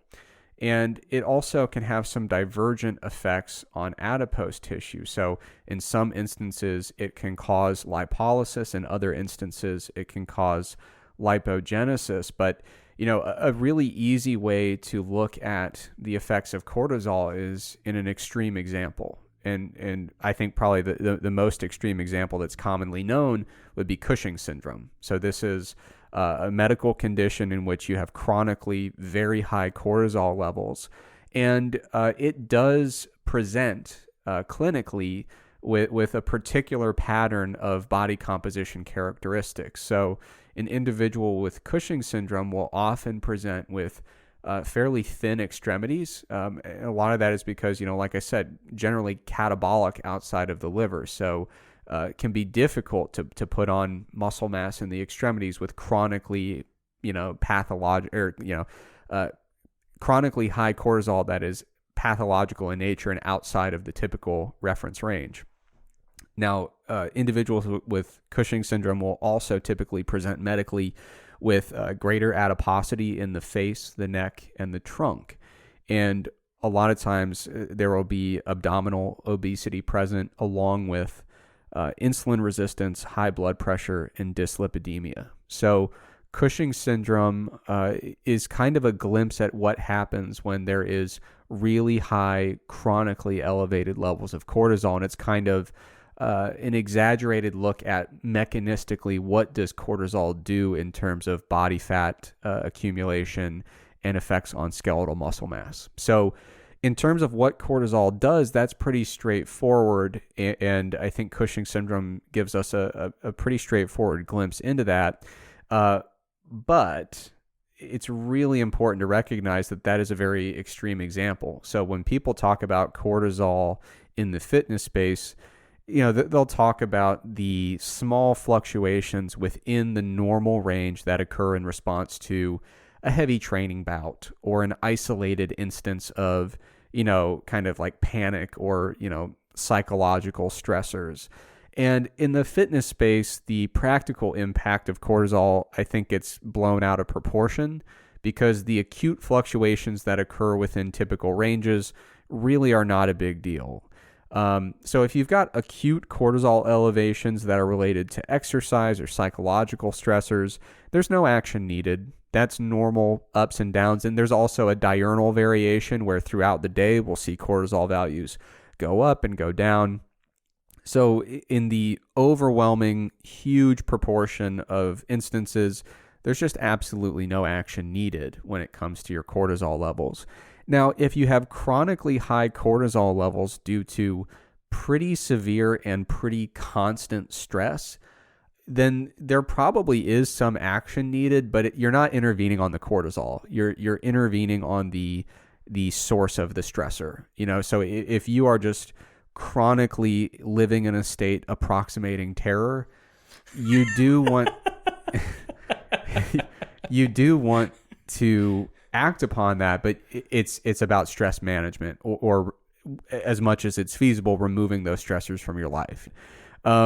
So having chronically high cortisol due to very severe constant stress is a bad thing, but you want to intervene on the actual stress, not the cortisol. It's not like, oh, I'm still just like living, in a state of terror all day, every day, but good thing I got this cortisol supplement. Like that's not the order of operations there.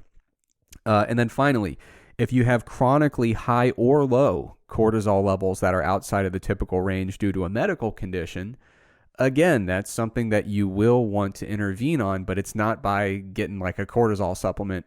You got to get in touch with an endocrinologist. There are medical conditions that cause fluctuations in cortisol that are outside of the typical reference range, either suppression of cortisol or extreme elevation of cortisol, and those should not be ignored. You should seek help with those types of clinical conditions, but you're getting that from a doctor and an endocrinologist, not a fitness website, right? So the short version is cortisol absolutely has the potential to very meaningfully impact body composition, fat storage, muscle tissue accretion. However, actually intervening upon that or doing anything about it is pretty much outside of the realm of fitness. The stuff we can actually the little fluctuations day to day that we impact with our activities, there's really no action needed there. But if we're talking about really chronic psychological stress, we need to work on the actual stressor and stress management strategies, not the cortisol level. And again, if you've got something that's influencing the actual production of cortisol, either increasing or decreasing, that's the type of thing you want to speak to a doctor about. Okay, question for Greg. This is by Unnamed Player on Reddit. And the question is, I've noticed that barbell medicine has recently been talking a lot about the minimalist warm-up. So the idea is that people are wasting too much time with activation and mobility and so on before their workouts, and that they should pretty much keep it simple. So what are your general feelings on this and the concept of just using a barbell to warm up for lifting? Yeah, I mean, I think it's fine if you can do it, like if that's something that works well for you, go for it. So I do think that there are probably a fair amount of people who do too much warm-up stuff. And, like it's not necessarily bad to do a bunch of warm-up stuff, but you do reach a point of diminishing returns. Like it is possible to do so much that, by the end of your very elaborate warm-up routine, you're kind of wasting your time. You're doing 30 minutes of warm-up drills when you could have gotten away with 10. So, like that is certainly something that's possible. So I think that there are a couple things to keep in mind. One is just kind of a cost-benefit analysis. If you spend a little bit too much time warming up, doing activation drills, doing mobility work, etc., what's it going to cost you? What it could theoretically cost you is if you're going to the gym on a relatively tight schedule, let's say you have an hour to work out and you're doing 30 minutes of warm-up, activation, mobility work, etc., you basically just cut in half the time that you can spend actually training. So like there is a real cost there. Whereas if you could get away with a 5-10 minute warm-up, you can come relatively close to doubling the effective amount of time you have to work out. So that could be pretty meaningful. If you're someone who has a more open schedule and the actual lifting part of your workout's going to take an hour, and you're going to have that hour, and it's basically just like, do I spend an hour and 10 minutes in the gym with 10 minutes of warm up and an hour of lifting, or an hour and a half in the gym with 30 minutes of warm up and an hour of lifting, and you have that time, and that's time you don't mind spending, then there's essentially no cost to doing a lot of warm-ups. And so, in that case, who cares? Like if you like doing it, if it makes you feel good, go for it. So I think in a general sense, it's not necessarily a terrible idea to see if you can get away with with spending less time warming up and preparing to train, just because that is kind of perpetual time savings if you find out you can shorten your warm up by 10, 15, 20 minutes. But at the same time, I don't think you should necessarily approach it with a goal of like, the least amount of warm-ups I can do and still have a somewhat adequate workout is the appropriate and correct amount of warming up to do. Like, I think that some people can take minimalism too far to where it becomes an end unto itself. And the way I see it, like the purpose of warming up is to prepare yourself for the workout to come. And so if you're doing more than you need to prepare yourself for the workout to come, you're probably wasting a little bit of time. If you're doing less than you need to prepare yourself for the workout, and you're, maybe elevating your risk to some degree because you're not just adequately warming up the muscles you're about to train, maybe you do have some mobility stuff that you do need to work on to get into the positions you need to get into for the exercises you're going to do, then that is costing you something. Like it may be hindering your performance. It may be increasing your risk of injury to some degree. So I wouldn't necessarily push for the shortest, most minimalistic, most abbreviated warm-up possible for its own sake. I think the basic process is just ask yourself, like, hey, what's the first thing I'm going to do when I go to the gym and start warming up? like, does that benefit me?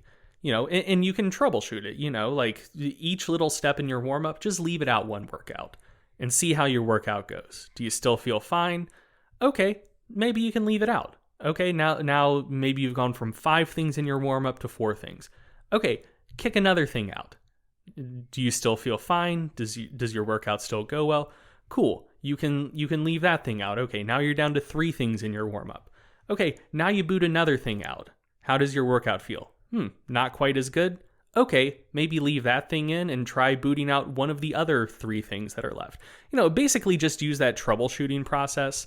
And once you find a spot where you are doing maybe fewer warm-ups than you were before, but you're still feeling just as good, that's great. You're still performing just as well, and you're saving a little bit of time. But I wouldn't necessarily recommend, going from a lot of warm-up stuff to just warming up with the bar, basically going from 100 to 0 just for its own sake. Because again, just based on the cost benefit analysis, like I think the cost of warming up less than you could benefit from is probably greater than the cost of, wasting 5 or 10 minutes of warming up a little bit too much. But yeah, those are my general thoughts. Just kind of some things to keep in mind as you approach this subject. Good stuff. I totally agree. Okay, we've got one more question for today's episode. And this one is for me. It's by Paul. And this is a good one because it's a good excuse to talk about the general chaos associated with bodybuilding. So Paul asks, are there any expected anomalies in natural bodybuilders' blood tests? Especially during high volume overreaching phases or during contest prep dieting? Are we seeing any impacts on things like red blood cells, white blood cells, testosterone, iron, etc.? And so first of all, a really important thing for all listeners, even if they're not bodybuilders, is that lifters in general do tend to have slightly different blood profiles than people who don't lift, right? So it's not uncommon to see elevated creatinine in lifters, especially those who eat a lot of meat and take a lot of creatine and have a bunch of muscle mass. And so that ties into our recent conversation about the estimated glomerular filtration rate. Stumbled over it a little bit. Still pretty smooth. But yeah, GFR, we talked about how that's in many cases a creatine-based estimate or creatinine-based estimate. And so that can be very much skewed in lifters, and also it can fluctuate a decent amount from day to day. Lifters, we will also see elevated creatine kinase. And there are some studies where, they do, heavy eccentric training. And yeah, if you didn't know that individual had done heavy eccentric training and you looked at their creatinine or their creatine kinase levels, you'd be panicked, and you should be because if there's not training there's a major medical condition occurring or that recently occurred. Yeah. It's not good. Isn't it generally like you only see those numbers if either someone just exercised really hard or has recently had a heart attack? Usually. And I think there are some cancers that can also elevate creatine kinase if memory serves, but definitely the heart attack and heavy, intense exercise. So yeah, if you just roll into a blood test with no context and, you just did a really heavy workout the night before, your creatine kinase is going to get some attention. Other things we often see elevated in lifters, and it's really easy to find these because just look at any paper on acute muscle damage and recovery and say, what were the outcome measures, right? So lactate dehydrogenase, myoglobin, blood urea nitrogen can be elevated, liver enzymes can be elevated. There's a lot of stuff from just lifting alone that can be elevated.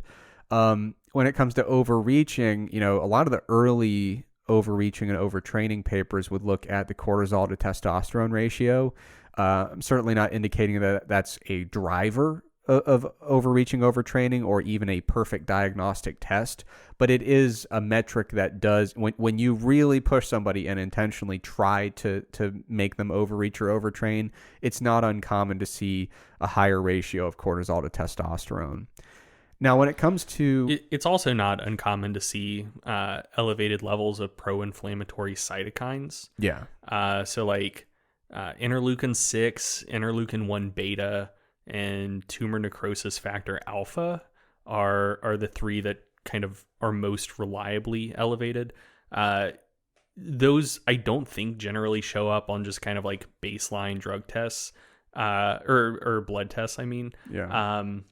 So yeah, I mean, like those might be things that if those are things you're interested in, you'd probably have to request them special. Yeah. And then you could probably add C-reactive protein to that list as well. Yeah. That's another one that comes up a lot. Now, when it comes to bodybuilders prepping, there's even more chaos associated with that. So we recently, just this year, published a case study. Brad Schoenfeld was the lead author. And there was a bunch of my buddies on the paper, me and Tinsley and Campbell and a whole bunch of others. I don't want to list everybody. I'll leave people off. Cody Hahn was on it, who's one of our Stronger by Science coaches. But yeah, it was a really nice group of people to work with. But we did look at some blood test outcomes and saw, the pretty common stuff. We saw low testosterone, low thyroid hormone, white blood cells did drop at a certain point in prep. So seeing those different blood abnormalities, especially when it comes to the sex hormones and thyroid hormone, pretty common in prep. And there's been a decent amount of research on this from the crew over at the University of Jyväskylä. So Juha Holmi, Juha Atienen, their whole group, really fun group. I love them. I visited the university a couple years ago, and dude, it's just folks that love bodybuilding and are damn good at science. Like, everybody you talk to walking down the hallways is just freaking smart, and they want to talk to you about like Arnold Schwarzenegger and stuff. It really is a wonderful place.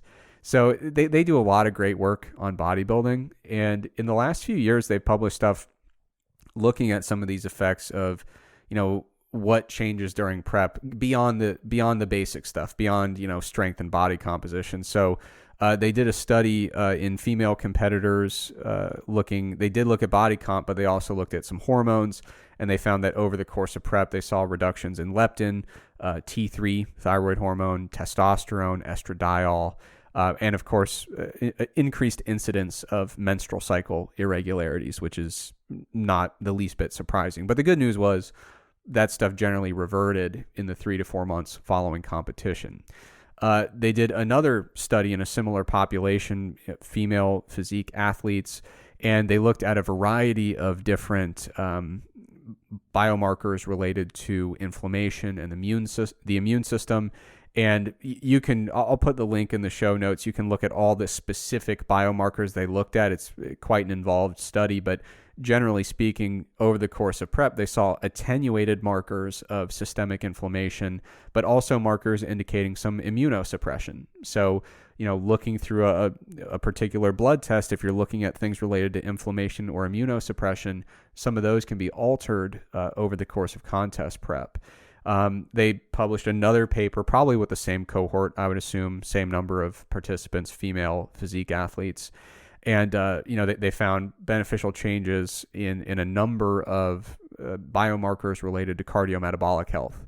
So what that tells us is basically whatever blood test you're looking at, if you've got a physique athlete who's in prep, whether the blood test is related to the immune system, inflammation, cardiometabolic risk, endocrine profile, muscle damage, kidney function, liver function, there's going to be abnormalities in there.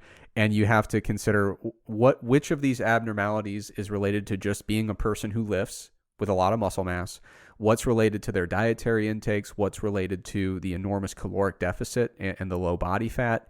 So, yeah, I mean, there's probably grounds for like a completely separate certification there of like how to actually interpret a bodybuilder's blood tests when they're like deep into prep.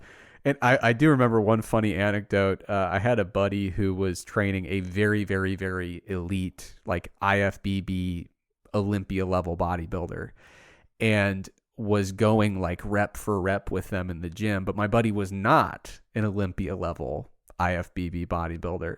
And so my buddy sent me some blood tests, and he was like, hey, my doctor's a little bit concerned. What do you think? And I was like, dude, this is just a disaster. Like, you got to take some plates off the bar, but everything, kidney function, liver, and none of it was acutely concerning, but it was more just like, dude, like, you're clearly not hanging in these workouts. This is not a good thing. Like, just for your well-being, like, I'm not worried about your kidney or liver, but like a little bit worried about your general state of mind right now. How are you feeling? But his buddy's just like coasting through the off season, and he's like unironically approaching every workout as if it's like a battle in a protracted war. Yeah, and in that scenario, I actually think that's probably the right mindset. Now, one other thing, so in the question that mentioned like iron specifically, but on the nutrition side, a bodybuilder deep into prep, you're probably going to see, I'm speculating here, but probably a number of maybe not nutrient deficiencies, but at least insufficiencies. I mean, when you're talking about a person who's training that hard, which can elevate losses of certain nutrients, and you're also talking about latent prep, low calorie intake, often reduced diversity of food sources. A lot of times people are like, listen, with my macros, I've got like 4 foods on the table, right? So it's very common to see people really whittle down the list of foods they eat and get to a pretty small list of foods. So I wouldn't be surprised to see a number of like subclinical insufficiencies for a bunch of different micronutrients, but I would probably not expect anything to be too pressing. And of course, we have to remember this is a short window in the individual's life, right? I mean, we're talking about hopefully a short period of time, and then they're going to recover and get back to a more typical dietary intake. But for someone who, is doing I compete spring and fall and spring and fall and spring and fall, then that might be worth a closer look. Okay, to play us out, this is something you sent me this morning. I didn't tell you I was actually going to include this in the show, but I'm flattered. Yeah, this is an interesting thing that you sent. For once, is this why you wanted me to come on as a special guest for this episode? Exactly. Yeah. For once, you sent me something that wasn't just mind-numbingly stupid. So this was a very recent study by Ebersole and colleagues, and it's called Mini-Labs 5, Testing Pre-Data Collection Peer Review as an Intervention to Increase Replicability. And I took a quick look at it. It seemed very interesting. I mean, please feel free to jump in and correct me if I'm wrong on any of this. Quick interpretation. We've talked in the past about replication in science, and there's a big project to try to replicate a lot of findings in the field of psychology that fell a little bit short of replicating. A lot of the effect sizes were drastically smaller when they tried to replicate these findings that were originally published. And so what these authors speculated was like, okay, maybe some of these replication attempts had some limitations when you look at the methods that just didn't do a good job of replicating the original study, or just didn't elicit the exact phenomenon they were trying to get at. So let's be charitable. Maybe the failure to replicate is a failure of the protocol that was used to try to replicate these original findings. So the idea was, before we collect data on these replication attempts, let's actually get some experts in the area to peer review the methods we're going to use. Like, take a look at what we plan to do, and then we'll actually do it, incorporating their feedback. So I think it was mostly like the authors of the original studies. Oh, okay. Yeah. Like I think when Mini-Labs 1 came out, they basically said like, hey, we looked at all of these various seminal effects in the field of psychology. A lot of them aren't replicating. And I think some of the authors that published the original work like kind of took it personally. Yeah. Because the people behind the Mini-Lab studies aren't alleging fraud. Like, they're not alleging that anyone is doing anything bad, just basically saying like, look, there's probably a fair amount of false positives in the literature, but like, you know, people have their egos and whatnot. And so I think like a fair amount of the authors of the original studies basically said like, well, look, you said you were trying to do a direct replication of my study, but like, here's like one or two tiny details that differed between what I did and what your replication attempt did. And like, if you would have done things exactly like I did, my effect definitely would have replicated. And so I think this is basically just like the Center for Open Science folks just like calling their bluff and saying like, fine, what do you want me to do? Yeah, like, come on board. Like, help us ensure that we are running the perfect experiment that would replicate your effect if your effect is replicable. Yeah, it does say here, like, commenters with the first round basically said that the reason that they failed to replicate the original effects is like, oh, you didn't adhere to expert review, you used low power tests, you didn't reliably and faithfully replicate this because of methodological reasons.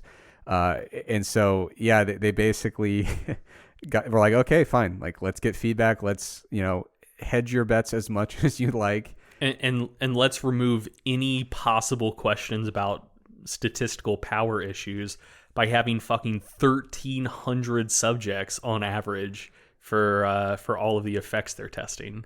Yeah, so they say we picked 10 studies, revised the replication protocols, got formal peer review prior to conducting these replication attempts, and administered the replication attempts using these revised protocols across multiple laboratories. So like they were really trying to do this like as thoroughly as you possibly can.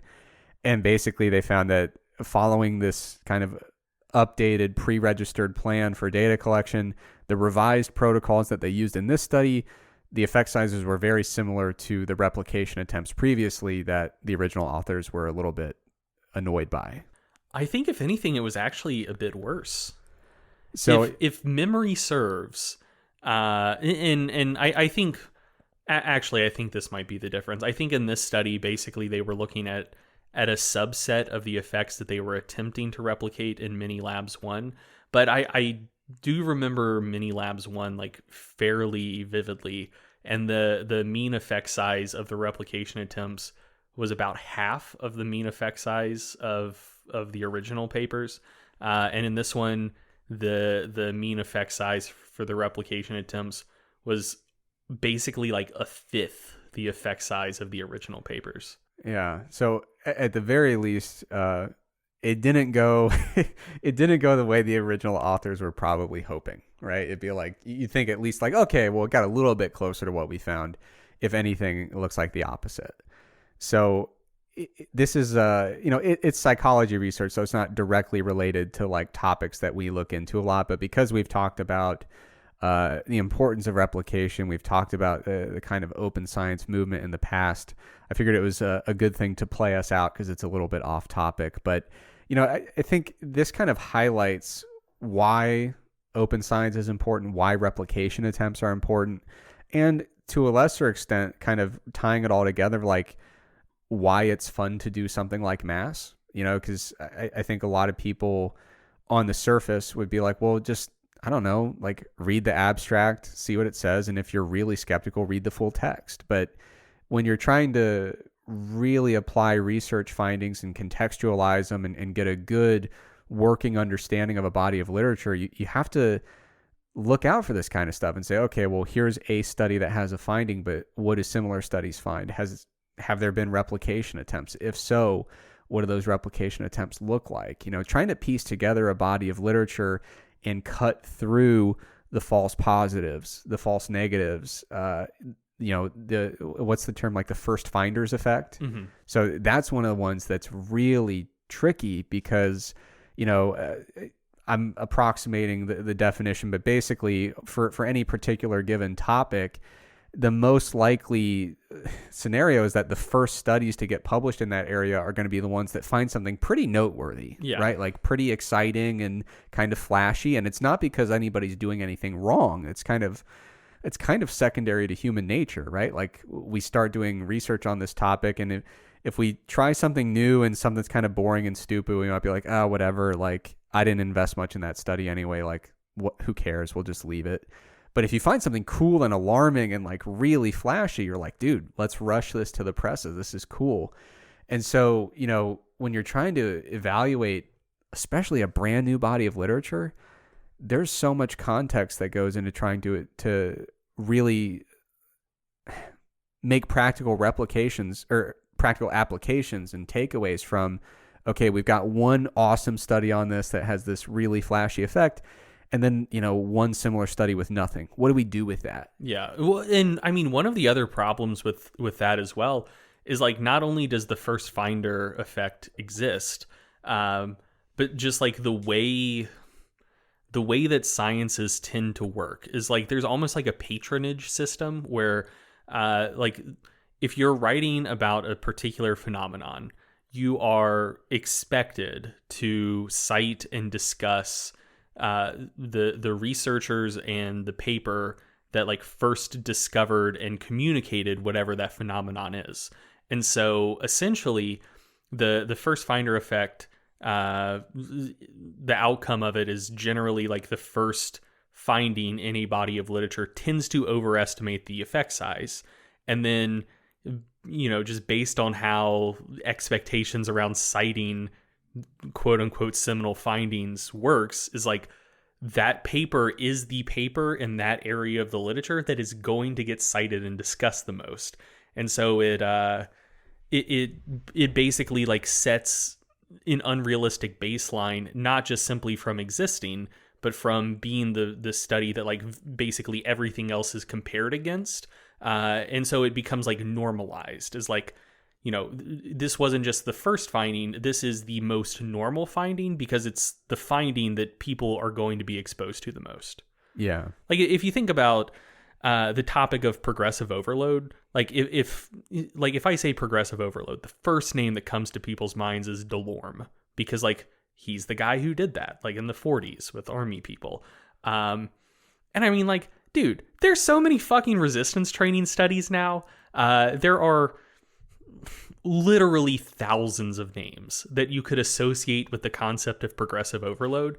But I mean, if you're writing a narrative review paper about progressive overload, like first thing you're going to do is you're going to say the name Delorme and you're going to talk about a study. And actually come to think of it, I don't know what the effect magnitude was in the Delorme study. So that might not be the best, the best example of what I'm talking about, but like you get what I'm saying. Like that is the researcher and the paper that comes to mind first when you think progressive overload. And so if there's some other like sub area of inquiry where, there's someone else who found an effect first and like their name gets brought up all the time, their shit gets cited constantly. If they overestimated the effect size in their seminal paper, which they probably did, that is basically then the effect size that people come to anticipate moving forward until there's enough studies to like meta-analyze and realize like, oh wait, the actual effect here is quite a bit smaller. Yeah. I mean, what's really cool about these replication attempts in psychology is they really reinforce the idea that research is cool and important and valuable, but we can't take any single study at face value and assume that effect size we see in one study is just absolutely the one true effect size that we can expect moving forward. And whenever you look at published literature, you really got to dig in and think, about the context of the study, the context of how publishing works, like as we're talking about with that first finder's effect.